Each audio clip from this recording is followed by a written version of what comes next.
सांसें उसकी थम गई, लड़ते लड़ते जम गई। नाम कुछ भी दे दो उसे वेदना कह लो, अनामिका कह लो, दामिनी कह लो, या कह लो निर्भया। अभी उसका एहसास कहीं नहीं गया। वो जिंदा है, वो जिंदा रहेगी।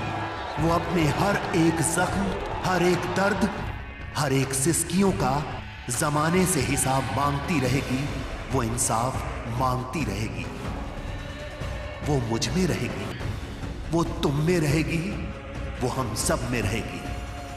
ता जिंदगी रहेगी, तब तक रहेगी जब तक ना कोई वेदना होगी, ना कोई दामिनी होगी, ना अनामिका होगी, ना निर्भया होगी। वो जिंदा है, वो जिंदा रहेगी, वो जिंदा रहेगी।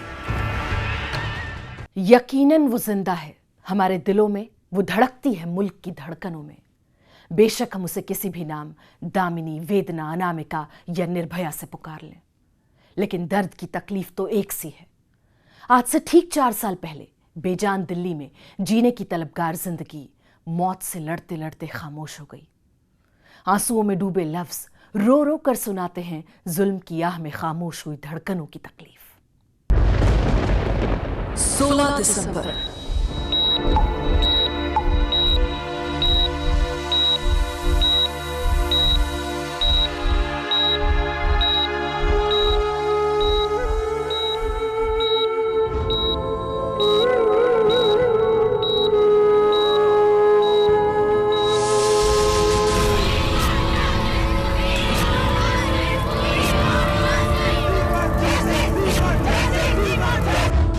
दामिनी का दर्द।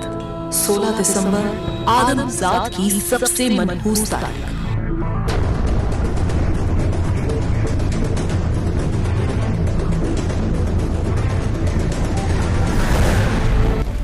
जिसे कैलेंडर अपने पन्नों से जला देना चाहता है, जिसे घड़ियां मिटा देना चाहती है। 16 दिसंबर अपना नाम बदल देना चाहती है। देश की महापंचायत के कंगूरों पर लटकी उस तस्वीर की आंखें आज भी बैठी हैं फैसले के इंतजार में।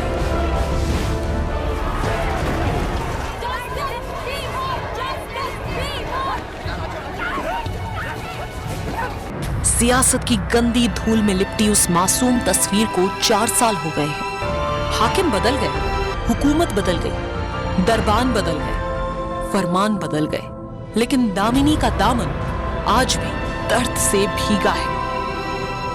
हर तारीख पर आती है आसमान से उतरकर दामिनी की रूह, अदालत की चौखट पर अपनी गवाही देने, और हर बार अगली तारीख उसे फिर एक मौत देती है।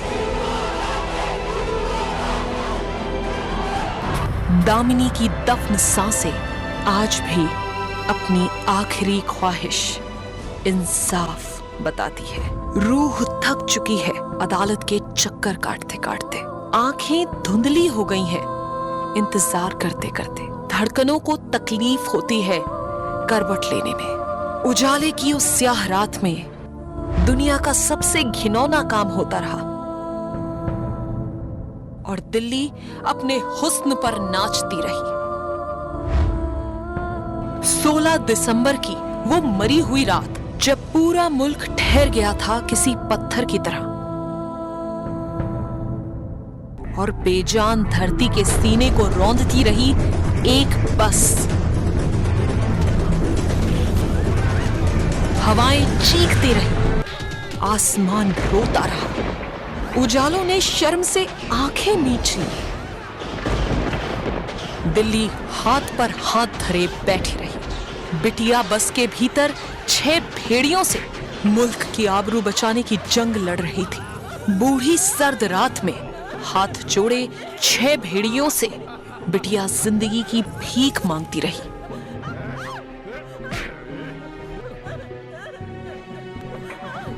लेकिन हैवान हैवानियत की नई परिभाषा लिखते रहे।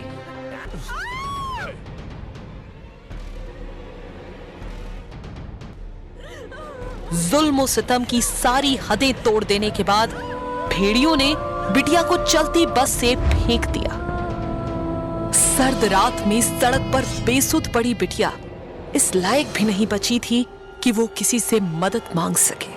मदद के नाम की तमाम दुनियादारियों के बावजूद वो अकेली थी। उसके खून का एक एक कतरा चीख रहा था। दामिनी मदद के लिए दामन फैलाए थी, लेकिन बेदिल दिल्ली देखती रही। मुर्दों की जमात निकलती रही। कारों में सवार होकर गुजरते रहे बेजान मुसाफिर। खुद की इतनी बड़ी कायनात में वो आज सबसे अकेली थी। दामिनी की धमनियां धीरे धीरे छूटने लगी, लेकिन वो सांसों को जीने का हौसला देती रही, हिम्मत का हाथ पकड़े रही। मुर्दों की भीड़ में किसी जिंदा धड़कन ने दामिनी को अस्पताल तक पहुंचा दिया। दामिनी के कपकपाते होठ, ठहरी आंख में जमे आंसू चीख चीख कर बता रहे थे जालिमों के जुल्म की इंतहा। अस्पताल में पड़ी उस बिटिया की सिसकियां जब शहर के गूंगे बहरे समाज के सभ्य लोगों के कानों तक पहुंची, तो हां, उनके खुद के ज़मीर ने उन्हें धिक्कारा और वो इंसाफ मांगने सड़कों पर निकल पड़े। सियासतदान दामिनी के दर्द पर भी सियासी खेल खेलने की तैयारी में थे, लेकिन जब आवाम उस बिटिया के दर्द का हिसाब मांगने लगी, तो सरकार ने बेशर्मी के बंद लिफाफे में बिटिया के इलाज का फरमान भेजा।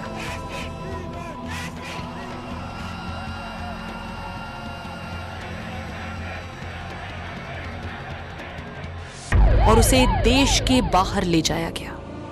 उस बिटिया को चाहने वालों और जानने वालों को उम्मीद थी कि शायद वो अपनी जिंदगी में वापस लौट जाए, लेकिन ये हो न सका। 13 दिन बाद 29 दिसंबर 2012 को सिंगापुर में सांसों ने भी दामिनी का दामन छोड़ दिया। कितनी बदनसीब थी वो घड़ी जो खुद को आज भी कोसती है। कितनी बेदर्द थी वो रात जो आज भी खुद पे रोती है। 16 दिसंबर आज भी अपना गला घोटती है। कैसी तस्वीर थी उस रात ज़मीन और आसमान की। जान निकल गई थी मेरे हिंदुस्तान की। उस रात रूह भी कांप उठी थी शैतान की। बस एक चीखती बिलखती तस्वीर टंगी थी मुल्क के हाथों में अपनी, मगर अनजान से। दामिनी की जली धड़कनों की राख आज भी पूछती है कि कब मिलेगा मुकम्मल इंसाफ। लेकिन अब ये एक ऐसा सवाल बन गया है जिसका जवाब सिर्फ एक शर्मिंदगी हो सकती है। डर लगता है धमनियों को दिल्ली में एक रात गुजारने को। सांसें पूछती है जिंदगी का मतलब। क्या एक रात गुजर जाएगी इज्जत के साथ दिल्ली तुम्हारे दरबार में?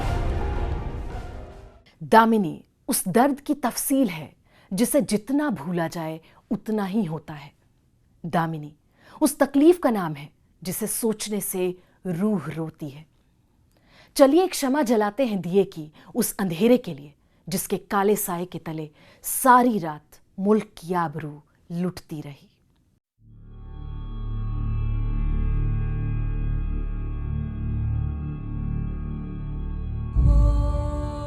एक दूर शहर से वो दिल्ली आई थी।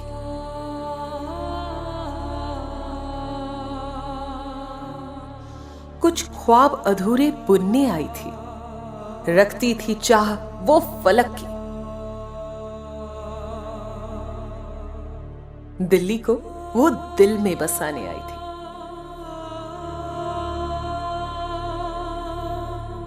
वो कहां उसका आखिरी सफर था। उस राह पर तो उसका घर था। कुछ शैतानों ने उसे घेर लिया।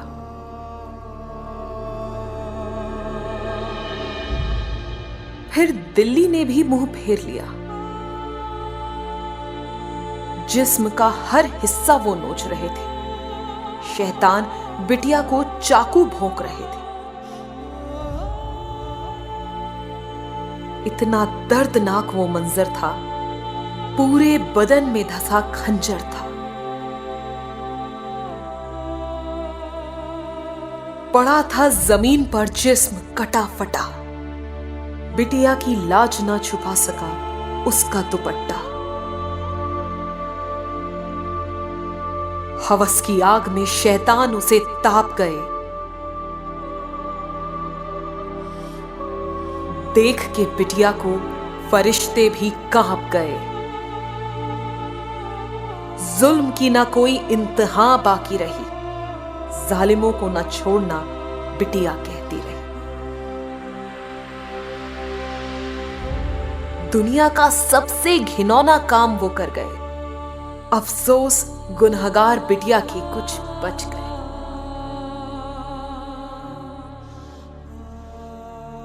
बस इतना याद रखना, बर्बाद न हो ये कुर्बानी। अब ना कोई बिटिया बने फिर से दामिनी, वरना ये मंजर कभी ना आंखों से जाएगा। 16 दिसंबर फिर सदियों तलक रुलाएगा।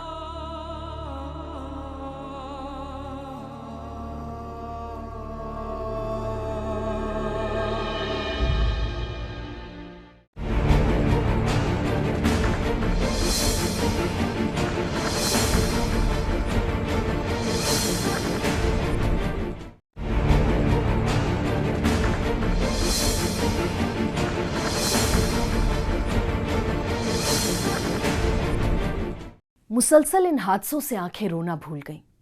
एक जख्म सूखता है कि दूसरा दिल पर हमला कर देता है, लेकिन हम हर बार इसे आखिरी कहकर भूल जाते हैं। कभी सोचा हमने कितना बदला देश, कितनी बदली है दिल्ली और कितने बदले हैं हम? आंकड़ों की आंखों में झांक कर देखा तो दर्द रोता ही मिला।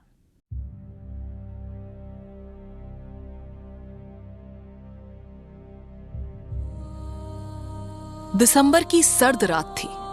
कोहरे की चादर ने दिल्ली की जगमगाहट को ढक रखा था। उसी सर्द सुस्ताई रात में 5 लोगों का ज़मीर सो चुका था और वो दरिंदे बन चुके थे। 16 दिसंबर 2012 की वो कोहरे भरी रात बहुत कुछ धुंधला कर गई थी। उस रात इंसानियत जख्मी हुई थी। उस रात कई जिंदा लाशें तमाशबीन बनी एक घायल लड़की और उसके साथी को सर्द खामोशी के साथ देखती रही। उस रात दामिनी के साथ हुई दरिंदगी के बाद मुल्क गुस्से से भर गया।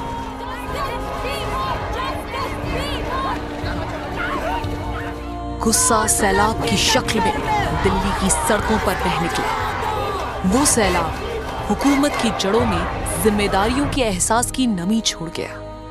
नमी सांसदों की आंखों में भी आई। संसद में महिलाओं पर अत्याचार रोकने के लिए सख्त कानून बनाने की वकालत हुई। कानून बना भी, वाहवाही भी बटोरी गई, मगर क्या कानून का खौफ वहशियों के दिलों में पैदा हो पाया?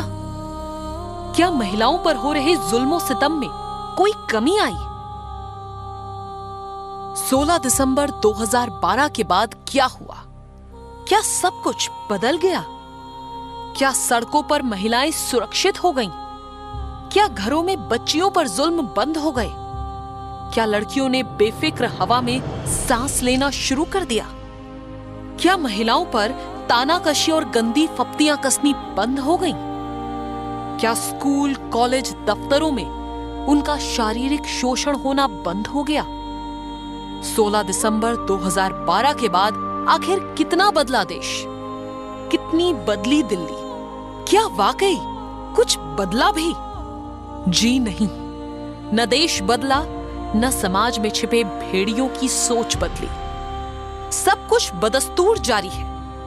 हर रोज देश में बलात्कार की औसतन 100 घटनाएं सामने आती हैं। नेशनल क्राइम रिकॉर्ड ब्यूरो यानी एनसीआरबी के आंकड़ों पर नजर डालें तो पता चलता है कि साल 2015 में बलात्कार के 34,500 मामले दर्ज किए गए, जिनमें 33,098 मामलों में अपराधी पीड़ितों के परिचित थे।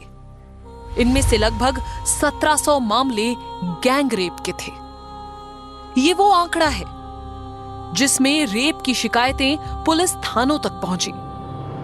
यानी आप अंदाजा लगा सकते हैं कि लोक लाज, दबंगों और परिवार के दबाव और संसाधनों की कमी की वजह से न जाने कितने ही मामले दर्ज नहीं हो पाते होंगे। एनसीआरबी के मुताबिक साल 2015 के बलात्कार के मामलों में 95% गुनहगार परिचित लोग ही थे। इनमें से 28.72% रेप की घटनाओं को अंजाम पड़ोसियों ने दिया और शादी का झांसा देकर 23.12% लोगों ने अपनी हवस को शांत किया। बलात्कार के मामलों में मध्य प्रदेश सबसे आगे है। केंद्र शासित प्रदेशों की बात करें तो देश की राजधानी दिल्ली का दामन सबसे ज्यादा दागदार है। ये वही दिल्ली है जहां 16 दिसंबर 2012 को दामिनी गैंगरेप घटना के बाद महिलाओं की सुरक्षा को लेकर गुस्से की मशाल चली थी। तो वो मशाल मंद क्यों पड़ गई? वो गुस्सा खामोश क्यों हो गया? क्या वो गुस्सा वक्ती था या उस गुस्से ने भी सिर झुकाकर ये तस्लीम कर लिया कि कुछ भी बदल नहीं सकता? सच तो यही है कि बदला कुछ भी नहीं, बल्कि बलात्कार के बढ़ते आंकड़े फिक्र पैदा कर रहे हैं। तो फिर सवाल वही कि कब हमारी बहू बेटियां, हमारी बच्चियां खुली फिजा में सुरक्षित महसूस कर आजादी की सांस ले सकेंगी? सरकार कहती है हर नागरिक की सुरक्षा की जिम्मेदारी हमारी है, लेकिन असुरक्षा की जिम्मेदारी कोई नहीं लेता। घटनाओं से इबरत कोई नहीं लेता।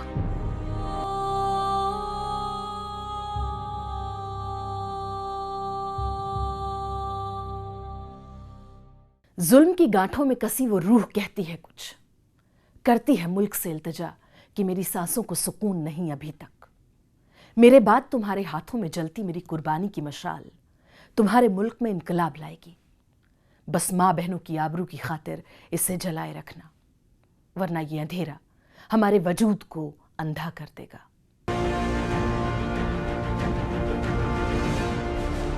मेरे खातिर इंसाफ की जंग लड़ रही मेरी बहनों, मेरे भाइयों और मेरी माओं के साथ मेरी रूह को भी थोड़ा सुकून मिल गया। लेकिन मैं अब जो कहने जा रही हूं उसे सुनिएगा जरूर। बेशक मैं राख हो चुकी हूं, लेकिन मेरी रूह हर पल उन दरिंदों के खिलाफ अदालत के फैसले के इंतजार में तड़पती रही। अदालत में इंसाफ के तराजू पर जुर्म को तौला गया और फिर मेरे साथ हुई दरिंदगी के एक एक सबूत ने मेरा पलड़ा भारी कर दिया। लेकिन मेरी रूह अब भी कांप उठती है जब मैं याद करती हूं 16 दिसंबर की उस खौफनाक रात को।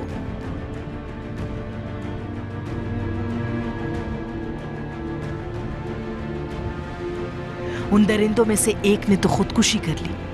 उसने तो अदालत के फैसले का भी इंतजार नहीं किया, अपनी सजा खुद ही तय कर ली। लेकिन जिसने मेरे साथ सबसे ज्यादा बेरहमी दिखाई उसे हमारा कानून और हमारा समाज मासूम समझता है। लेकिन एक मासूम के अंदर इतनी हैवानियत समा गई, उसका जिम्मेदार कौन है? मेरे इस सवाल पर आखिर हमारा कानून और समाज दोनों खामोश क्यों हो जाते हैं? मेरी मौत और मेरे साथ हुई दरिंदगी का हकीकत में पूरा इंसाफ तो तभी होगा जब समाज और कानून की हिफाजत करने वाले नींद से जाग जाएं और मेरी बहनों को, मेरी माओं को लगने लगे कि वो महफूज हैं। अब जब किसी की आंखों में वासना उतरे तो उससे पहले उसका दिल अंजाम के डर से कांप उठे। अगर ऐसा नहीं होता है तो किसी को बच्चा कहकर छोड़ देना और 4 दरिंदों को सजा दे देने से कुछ नहीं होगा। अब इंसान की शक्ल में छिपे दरिंदों के दिल में खौफ भरना ही होगा। नहीं तो जब जब कोई मेरे जैसी बेटी दरिंदों के हाथों कुचली जाती रहेगी, मेरी रूह हर मर्तबा तड़प उठेगी। आपसे बस अब यही इल्तिजा है, भगवान के लिए मेरी रूह को और तड़पने न देना।